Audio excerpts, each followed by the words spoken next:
Happening now, a regional school closed following a credible threat to students today, the latest. Plus, lawmakers getting back to work on the solution to combating Jamestown's urban deer overpopulation. Well, if you're not a fan of this summertime air, we've got some good news for you. We've got some fall-like air on the way. We'll talk about it next as the News at Noon starts right now. Live and on demand, this is WNY News Now. Salamanca City Central schools are closed today after the district received a violent and credible threat. Thank you for joining us for WNY News Now. I'm Justin Gould.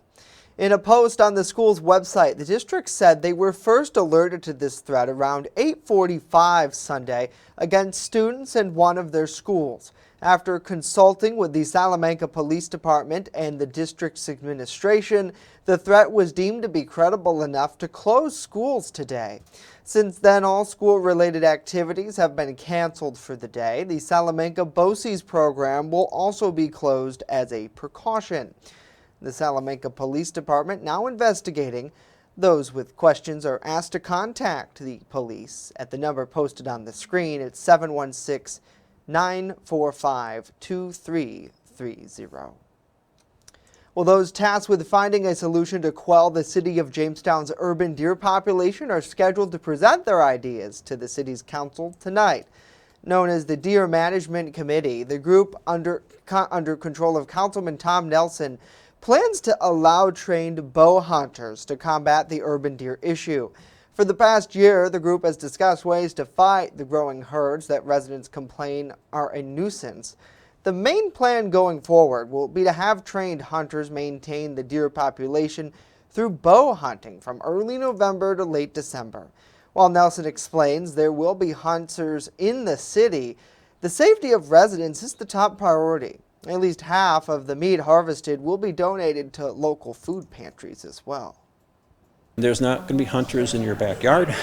They're going to be in very remote areas of the city, and there will be only 15, and they will have special tags, so this is not open season for anyone. Only those 15 will be allowed to do this. The council will be presented with the plan tonight, and if all goes well, lawmakers could approve the resolution during their Monday voting session next week. The lawmaking group failed to pass a similar measure last year that would have permitted trained hunters to target urban areas. A 24-year-old man is in custody and facing drug charges following a fight in downtown Jamestown overnight. Jamestown police officers received a report of 4 people fighting at the wine cellar around 12:45 this morning. When police arrived on scene, they attempted to speak with a man who allegedly refused to stop and then took off running. Following a short foot pursuit, the man, later identified as Tyree Holland, was taken into custody. Holland was taken to Jamestown City Jail, where police allegedly located a baggie with cocaine. He's charged with second-degree obstructing governmental administration and fourth-degree criminal possession of a controlled substance. New York Governor Kathy Hochul announced state actions to address the school bus driver shortage in the state. The multi-agency plan includes both short-term and long-term steps in order to expand the number of bus drivers statewide. Short-term steps include launching outreach to more than 550,000 commercial driver license holders, expanding testing opportunities for CDL drivers, and enhancing processes designated to get more drivers into school buses. The long-term steps will include broader recruitment processes for that profession, as well as changes in addressing the training and licensing process. Hochul directed state agencies using a multi-organizational recruitment effort to persuade CDL drivers to become bus drivers. The DMV is additionally removing the 14-day waiting period between the permit test and road tests, enhancing and expediting the process for completion. Well, we thank you for joining us for WNY News Now. Let us know what you think about these stories and more in the comments section down below. We always love to hear from you, those of folks watching us here on Facebook Live. It's great to see Wendy, good to see Todd, Deborah, and Susan. Hopefully you all are having a great day. We appreciate you tuning in. And those of you who maybe are watching us on channel 716, it's so easy to do so. Just add it to your channel lineup on Roku right now. Simply search channel 716 and add that channel. Well, now let's get a first check of our weather forecast. Chief Forecaster Dakota Hunter standing by with that, and looks like it's shaping up to be a pretty nice Monday. Oh, it is going to be a nice Monday out there, and as you can see from the Findlay Lake Skycam, we've got just a few clouds in the sky, but that's it for today. 70 degrees right now at that southwest wind of 5. So again, it is going to be a nice day out there, and get out and enjoy it because we've got some changes on the way as we head into the later part of the week. Satellite and radar composite really showing you nothing, but does show you a few of those clouds moving across the region, but there's going to be no rain coming out of those clouds today. That's the good news. So like I said, get out and enjoy it. 72 was the high yesterday, started the day at 53, 89 and 27 are the record highs and lows for today. So through the afternoon, mostly sunny and gorgeous, warm, a bit humid later this afternoon, 74 to 81. Now this summer air goes away after today. We'll talk about where the temperatures are headed, plus a soaking rain possible on Wednesday. We'll talk about it in detail with that 7-day forecast later in the show. Justin. All right, Mr. Hunter, we'll see you back here in 10 minutes. Thank you, sir. Well, some encouraging news today on the fight against coronavirus. Vaccine maker Pfizer says its latest trial of the COVID vaccine for children ages 5 to 11 showed it's safe and generated a robust antibody response. The company says it plans to submit that data to the U.S. Food and Drug Administration for emergency use authorization soon. According to a Pfizer spokesperson, there were no instances of myocantris, a type of heart inflammation that's linked with mRNA vaccines. These are the first such results released for a U.S. COVID vaccine group in this age group. The data hasn't been peer-reviewed or published yet. Well, have you ever wondered what it's like to work at a COVID-19 vaccination clinic? Elspeth Meisner with our news partner Erie News Now is speaking with some volunteers about how they got involved and what their goals are as cases of COVID continue to rise in our area. After retiring from medicine a few years ago, Tim Ward still wanted to help others. So it's a good way that I can give back to the community, offering some of my services. Alongside Kathleen Kraut, a retired nurse, the two have volunteered at vaccine clinics for months. I feel so strongly to get us all through this pandemic that I wanted to do something to help. So I had to join the Medical Reserve Corps as well, and then ended up volunteering with the health department to help out. Besides administering doses of the vaccine, these volunteers spend time answering people's questions. So if someone is on the fence about getting a vaccine, that we can maybe answer some questions and promote the vaccine in that way as well. Information is very important for people to make a good judgment for themselves and for their families. Both volunteers say even though there's a big difference from those mass vaccine clinics to the mobile vaccine clinics, they're just happy people are willing to step up and get the vaccine. And after seeing hundreds of people attend the clinics, Kraut has a message for those still who haven't gotten vaccinated. Do this for yourself, do this for your community. Let's get through this pandemic together. Elspeth Meisner, Erie News Now. Elspeth, thank you. Both volunteers said last week's clinic was the first they worked when no one came for a vaccine. They hope more people will choose to get vaccinated. Coming up, a lot more to tell you about the latest in a crash that sent a bicyclist to the hospital in Gary while the driver of the vehicle involved now facing charges. And later, a Jamestown man's mission to keep his lawn in tip-top shape now going viral. Stay with us as WNY News Now continues.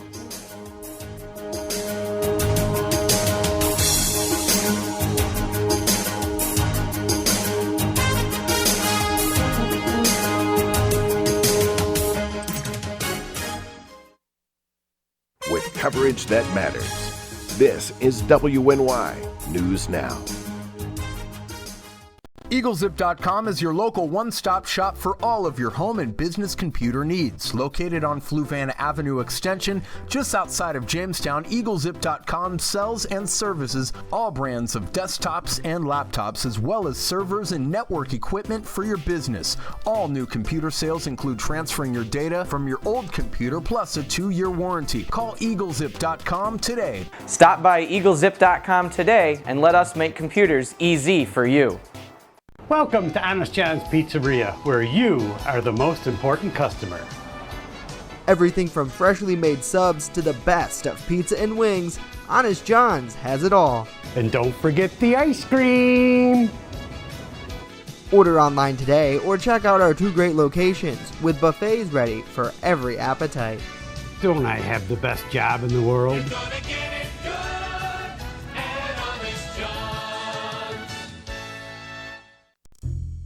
Located along the Amish Trail, the Randolph Retail Company offers a variety of clothing, jewelry, and gifts for any occasion. Offering uptown merchandise at small-town prices, our locally owned business balances quality and value. With complimentary gift wrap here at the Randolph Retail Company, we pride ourselves in personal service. Check out our Facebook page or stop in today at 127 Main Street, Randolph, just a 20-minute drive from Jamestown. You're watching WNY News Now, where coverage comes first. An 82-year-old Meadville man is accused of driving while impaired by drugs after allegedly causing a bicycle crash here in Chautauqua County. New York State Police allege that Dale Reynolds flashed his high beams at a bicyclist in the opposite lane of travel on Route 60 in Gary last Thursday, causing that cyclist to fall off his bicycle in the shoulder of the roadway. Now, during the police's investigation, it's alleged that Reynolds exhibited multiple signs of drug impairment. He was placed under arrest after allegedly failing several standardized field sobriety tests. Reynolds is charged with driving while ability impaired by drugs and was later released. The cyclist was transported by Gary EMS to a local hospital as a precaution. Well, the bizarre disappearance of Gabby Petito has taken some troubling twists. Her fiancé has vanished, and Sunday, the FBI said they discovered human remains that fit her description. Britt Conway with the latest in this bizarre case. It started on July 2nd, the trip of a lifetime for Gabby Petito and her fiancé Brian Laundrie, driving to Yellowstone National Park in a converted transit van. But they never made it. Petito missing for nearly a month. Laundrie returned home without Petito, but his family says they haven't seen him in nearly a week now. This weekend, as authorities searched for him in Florida, search teams in Wyoming continued to look for Petito. Sunday, they found something. Earlier today, human remains were discovered, consistent with the description of Gabby Petito. Full forensic identification has not been completed to confirm 100% that we found Gabby, but her family has been notified of this discovery. Petito was reportedly last seen at this Salt Lake City hotel on August 24th. On September 1st, Laundrie showed up at the home he and Petito shared with his parents in Florida in her white van. By the 11th, Petito's parents reported her missing. 2 people went on a trip, 1 person returned. And that person that returned isn't providing us any information. But on the 14th, Laundrie's parents say he told them he was going to a nature reserve, and they say they haven't seen him since. He should be leading this charge, and instead he's not. My gut tells me that something bad happened. I'm Britt Conway reporting. Britt, thank you. The coroner there says there will be an autopsy Tuesday using photographs, personal ID, and/or DNA to confirm the identity and cause of death. Police have called Laundrie a person of interest in Petito's disappearance, but say that he's not wanted for the crime. Representative Lee Zeldin says he's operating at, quote, 110% after being diagnosed with a form of leukemia last year. The 4-term Republican congressman says he started treatment shortly afterwards and that the disease is now in remission. Zeldin is running for governor of New York and has been crisscrossing the Empire State for his campaign. He made the announcement in April after saying the then governor of New York had to leave office in the wake of sexual harassment allegations. Zeldin's doctor says people who have chronic myeloid leukemia are treated early on can expect a normal life expectancy. A group of veterans spent the weekend in our nation's capital. It's their annual trip for the warriors to Washington. Washington correspondent Matt Knadler explains why this year's trip was so special for them.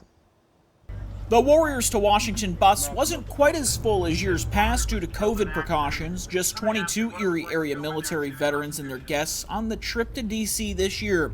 Another difference, their usual tour of the U.S. Capitol canceled due to the pandemic. That means something new, even for returning service members. Their first stop, George Washington's Mount Vernon. Our motivation is to say thank you to them and do it in a big way, to bring them down to Washington.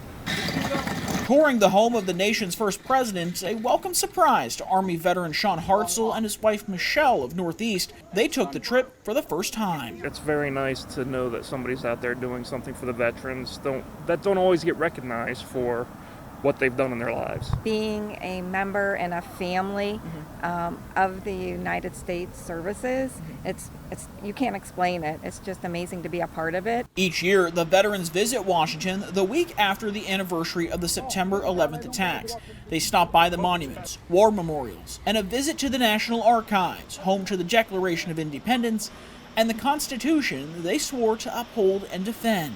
The National Archives does not allow video or photography inside, and so we stayed outside. We wanted to talk to some of the veterans as they were coming out, and they told us how important this trip is to them after it was canceled in 2020 due to the pandemic. It gives us an opportunity to fulfill our mission, and that's to honor those who've served us.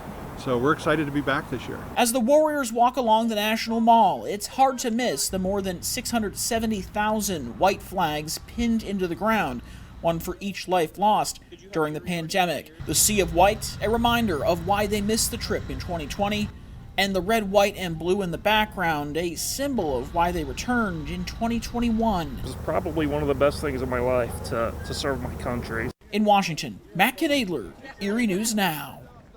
Yeah, Matt, what an incredible story. Thank you so much for sharing. And that trip, I know, means so much to so many local vets. And last year, I think a lot of our lives, Dakota, were disrupted in so many ways. So it's incredible to see them back out there and continuing that tradition of giving these veterans who maybe in other circumstances wouldn't necessarily have the opportunity, maybe they would, but nevertheless, I'm sure it probably is much more special to travel with veterans and their families rather than, say, just packing up the kids in the station wagon and going yourself. So. Station wagon.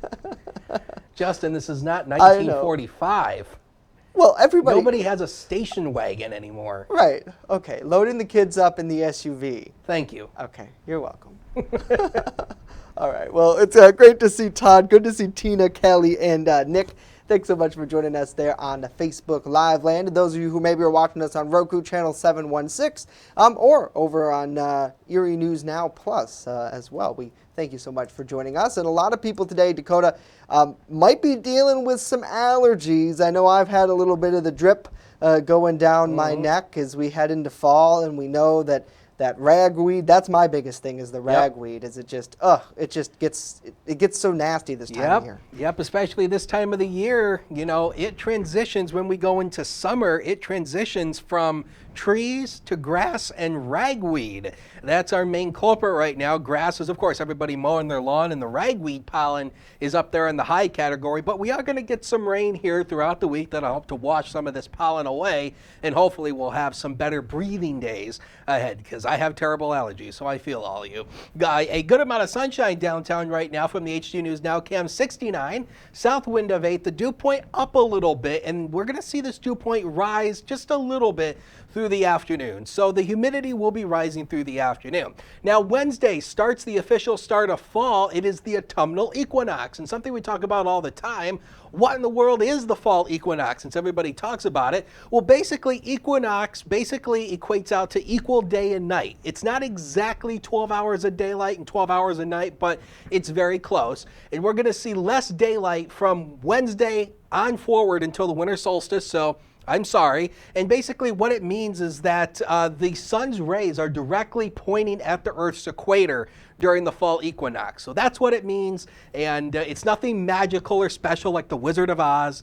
It's just the fact that the sun's rays are lining up to the Earth's equator. That's what it means. So a looker of a day today, a shower or two possible tomorrow. We will see the chance for heavy soaking rain on Wednesday as a front arrives. That front is going to usher in a big change to the weather pattern, and here comes fall. So if you've been wanting to break out the pumpkin spice, it looks like you've got it through the week. 77 today, but look at where we go, down into the lower to mid 60s for high temperatures as we go into Wednesday, Thursday, and Friday. So fall-like air is going to be here before you know it. So this is the front that we're watching. This is that front that's going to usher in that big change for us.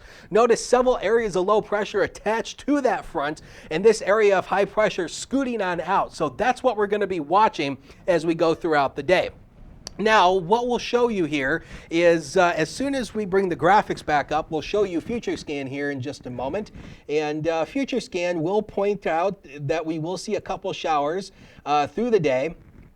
And what we'll see here, and you can already start to see that a little bit, Dakota. We're looking at the Randolph Peaches and Cream camera right now, and it looks like that those clouds you mentioned are already kind of socked in. I know this morning it was kind of a chilly fall-like day, so warming up a little bit more, but of course we can get to your full forecast here in just a second as you reboot the system. There you go. All right, so let's take the main graphics again, and here's the newest run of Future Scan, and we'll show you what's happening here. So the clouds are really going to come in through the day, nothing through the day. Now tomorrow we will see a few scattered showers through the day tomorrow, nothing big there, but notice on the last several frames of Future Scan we will see the rain coming on in. That's with the front on Wednesday, and it's going to be more widespread. So we're going to be watching that through the day on Wednesday. We could pick up over an inch worth of rainfall on Wednesday alone, so some poor drainage flooding could be possible. Temperatures upper 70s today.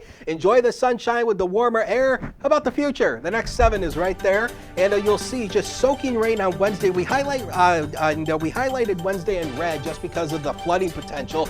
Rain tapers Thursday, Friday looking mainly dry. Saturday, just a scattered shower, and then maybe an isolated shower on Sunday, but that fall air is going to stick around. We'll take a break. Be right back.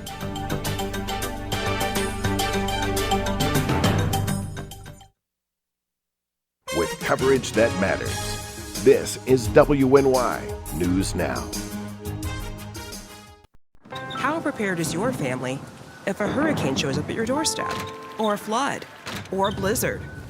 You can't just turn away a natural disaster. That's why it's important to go to ready.gov/plan now. It has the tools and tips you need to make an emergency plan with your family. So if disaster comes knocking, let's go. You'll be ready to help keep your family safe. It's just a pizza. Yes! Make a plan today. It's not just what we say, it's what we do. Local first. It isn't just our slogan. It's our mindset every single day. So whether you're watching our daily live streams or staying up to date with reports on our website and mobile app, you'll always see the same attention to detail from reporters who passionately care about our community, who have one goal in mind: to always put the facts first. For me, it's more than just getting the forecast right. What I love the most about my job is that I come into work every day to help break down the weather, letting people know how this is going to impact their day.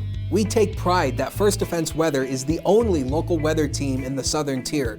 We don't just copy and paste our weather from outside sources. Every part of our forecast is handmade right here in-house, something our team really takes pride in.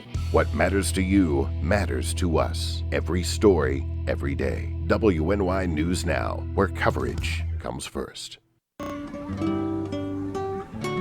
here, baby. Look. Uma. Something more than a birthday is happening here. Once you can see it, you can help. The sooner you recognize the signs of autism, the sooner you can make a lifetime of difference for your child. Start by answering a few simple questions at screenforautism.org. You're watching WNY News Now, your source for breaking news. A City of Jamestown resident brings an all-new interpretation of what it means to be a middle-aged man who loves his lawn. Our Alana Wingate has more on his story. Hey, Alana. Justin, the competition to keep the best lawn on the block has always lived in our heads rent-free. But according to Michael Haddad, nobody is more devoted to their lawn than him. Haddad refers to himself as a lawn addict and is proud of it, so much so that he has taken the passion and turned it into a brand for himself, creating a YouTube channel and an Instagram account to share some of the wisdom he has gained over the years. Just get to know your property. Walk around, get an aerial screenshot, use Google Maps or whatever.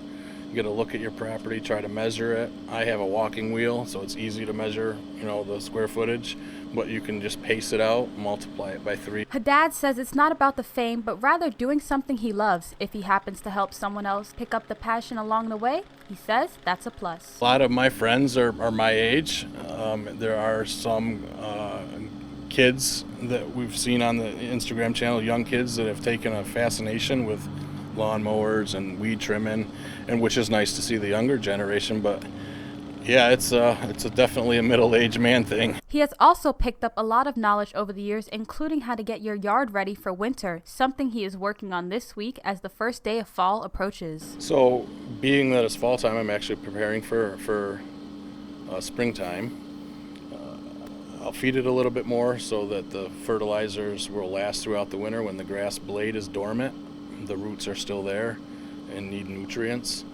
And just mowing more often now because of the wet season that we are in. In addition to the social media presence, Haddad also has an impressive sticker collection from friends in the lawn community he has met, and has started a partnership with family-owned company Simple Lawn Solutions. They're a company based out of Florida. They are a family-owned operation.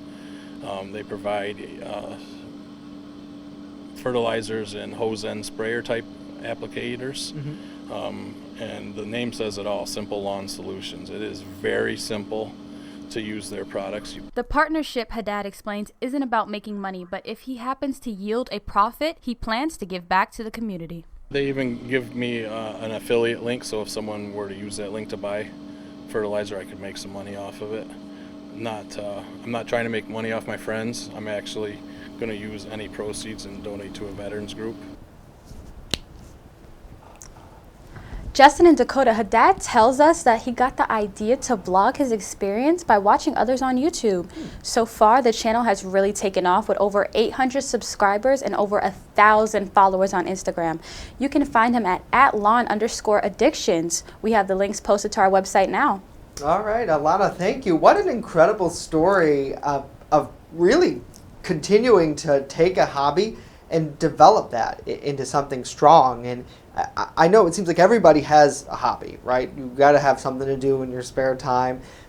So I give him a lot of props for building up his following. And for somebody from Jamestown, that seems like a lot of people, Dakota. I know we both do YouTube. We have done videos before. You have quite a sub-channel that you work on, Dakota. And I would consider that to be pretty good. Good for him, really. Yeah. Yeah, and I mean, it's not easy gaining, a lot of people think, these people become viral and whatnot, and in some cases it does happen overnight. But, in the case of like my channel, I can speak for my YouTube channel, where it's just years of dedication of trying to make videos that people want to see, and there's always a niche for everything. You've just got to find it. Right. And, if you make the videos people want to see, I can't speak for my channel because I have very lackadaisical filming styles. Right, If you've I ever know. seen my videos, they're horrible. I know. Alana and I were talking about that this morning, actually, when we were putting together that report. It's like, editing is so important. And his videos are pretty impressive with the skill that he has to put them on. And I think at the end of the day, when you look at a vlog, most people just want you to be real. Yeah. Right? That's all they want. It's really important to get like the everyday life when doing a vlog. Right. Because it's just natural. Oh, yeah, absolutely. So good for him. We thank him so much for sharing that story. If you guys out there have something you want us to know about, let us know. You can send us anything at WNYNewsNow.com /tipline. We always love to hear from you. Well, that's going to do it for us today. Of course, news continues 24/7 at WNYNewsNow.com and on our mobile app. If you haven't checked it out already, be sure to connect with us on Roku. It's channel 716. Not just the news, but a lot of other great locally produced content here in Jamestown going up on there. So be sure to add that to your channel lineup today. We'll leave you with this live look over Chautauqua Lake. Have a wonderful day. We'll see you back here tomorrow.